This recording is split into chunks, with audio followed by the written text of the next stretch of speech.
The Forbidden Depths ဇာတ်ကားဟာပင်လယ်အောက်တွင်ဝှက်ထားသောအဆုံးမဲ့ဗန္ဒာငွေများကိုထိန်းသိမ်းထားတယ်ဟုဆိုကြတော့ဒန္တာရီစန္ဒီပျောက်ဆုံးမြို့တစ်မြို့ကိုရှာခွေရန်ပင်လယ်သားပြများ၏စွန့်စားကန်ကိုအခြေခံထားသည့်ဇက်လန်thứcတယ်။ဇာတ်ကားအစမှာပင်လယ်အလဲပဲဟုတ်၌လေပေါ်ရှိဓာပြအဖွဲ့တစ်ဖွဲ့ကိုမြင်တွေ့ရတယ်တဲ့။၎င်းတို့၏ခေါင်းဆောင်ကပင်လယ်အောက်မြို့၏တီနီယာကိုတိရှိထားတော်လဲမဖော်ပြခြင်းသဖြင့်အဖွဲ့သားများကထိုးဖောက်တော်လန့်ကြတယ်။သူတို့သည်ခေါင်းဆောင်ကိုမေးမြန်းနှိပ်စက်ကမပြောလျင်တတ်မီဟုချင်းချောက်တော်လဲသူကမြည်တို့မြမဖော်ပြပါ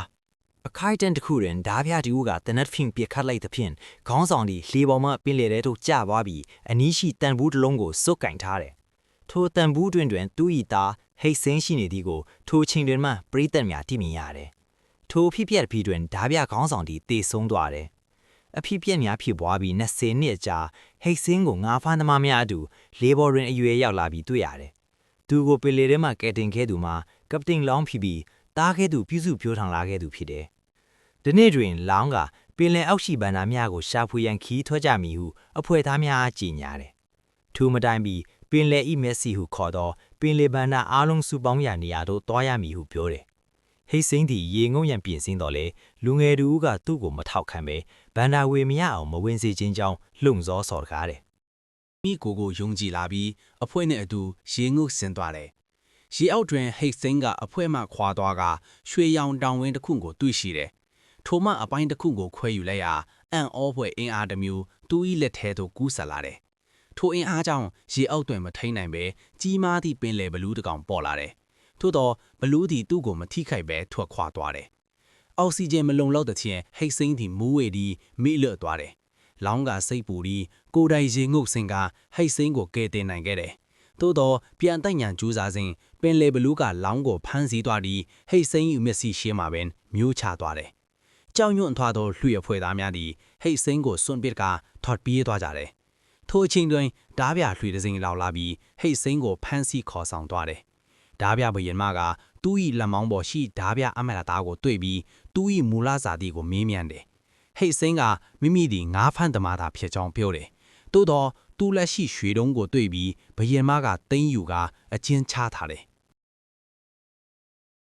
အကျဉ်းကန်းတွင်အန်စုမီရှိမင်္ဂလေးတို့နဲ့တွေ့ဆုံတယ်။သူမ၏ကုညီမှုဖြင့်လွတ်မြောက်လာပြီးဟိတ်စင်းကဘယင်မ၏အခန်းသို့ဝင်ကရွှေတုံးကိုဖြန့်ယူနိုင်ခဲ့တယ်။မြေပုံပေါ်တွင်Elixir Island ဟုခေါ်သောကျွန်းကိုတိုက်ခိုက်ရန်စီစဉ်ထားတာကိုတွေ့ရှိတယ်။ထိုအချိန်တွင်အန်စုကိုဓားပြများစော်ကားရန်ကြိုးစားရာဟိတ်စင်းကကယ်တင်ပြီးနှစ်ဦးစလုံးပင်လယ်ထဲသို့ခုန်ဆင်းထွက်ပြေးကြတယ်။ထွက်ပြေးစဉ်ဘယင်မ၏များတဲ့ကြောင်းကဟိတ်စင်းရဲ့ကြောကိုထိခိုက်စေတယ်။နောက်တစ်နေ့တွင်အန်စုကသူ့တန်ရာကိုပြုစုနေလာကိုတွေ့ရပြီးနှစ်ဦးကြားတန်ရောစင်ဖြစ်ပေါ်လာတယ်။အန်စုသည်မိမိသည် Elixir Island မှာလူမျိုးဖြစ်ပြီးပင်လယ်အောက်မြို့ကိုရှာဖွေနေသူဖြစ်တဲ့အကြောင်းပြောလိုက်တယ်။ထိုကျွန်းသို့သွားရန်အသက်မရှင်နိုင်တော့အောင်အေးပြင်းထန်သော Ghost Fog ကိုဖျက်ရမည်ဟုရှင်းပြတယ်။ပင်လယ်မကျူရီရေကိုတောက်ကအန်ဒီယေမြကိုကြော်ဖြတ်ပြီးအန်ဆူ၏ကျွန်းသို့ရောက်ရှိသွားကြတယ်။ထိုနေရာတွင်သိပ္ပံပညာရှင်ဒေါက်တာဝူနှင့်တွေ့ဆုံကပင်လယ်အောက်မြို့၏လျှို့ဝှက်ချက်များကိုသိရှိလာကြတယ်။နောက်ဆုံးတွင်ဟိတ်စင်းကမိမိသည်ပင်လယ်မြို့၏မြေပုံကိုကိုယ်တိုင်ရေးဆွဲခဲ့သူဖြစ်ပြီးဓားပြခေါင်းဆောင်ရဲ့တားဖြစ်ကြောင်းမှတ်မိလာလိတော့တယ်။သူသာလျှင်ပင်လယ်၏မျက်စိကိုဖွင့်နိုင်သူဖြစ်တယ်။အဆုံးတွင်လောင်း၏တေဆုံးမှုသစ္စာဖောက်သူစာရာ၏လောဘကြီးမှုနဲ့အဆုံးဖြတ်တိုက်ပွဲကြီးဖြစ်ပွားတယ်။ဟိတ်စင်းက